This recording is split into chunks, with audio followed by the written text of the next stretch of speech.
Don Abu सलेमची 25 वर्षांची शिक्षा ही 31 मार्चला पूर्ण होतीये।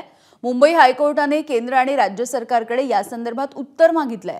सालेमला 1993च्या स्फोट खटला बिल्डर जैन हत्या प्रकरणामध्ये जन्मठेपेची शिक्षा सुनावण्यात आली। 25 वर्षांपेक्षा अधिक शिक्षा न देण्याचं प्रत्यार्पणाच्या वेळेला आश्वासन देण्यात आलं होतं। भारताने पोर्तुगालला आश्वासन दिल्याचं सालेमच्या याचिकेमध्ये नमूद करण्यात आलंय। सध्या अबू सलेम हा नाशिक कारागृहामध्ये जन्मठेपेची शिक्षा भोगतोय।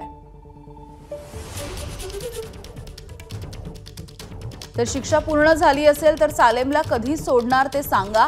हायकोर्टाने केंद्र आणि राज्य सरकारला या संदर्भात आता सवाल विचारलाय।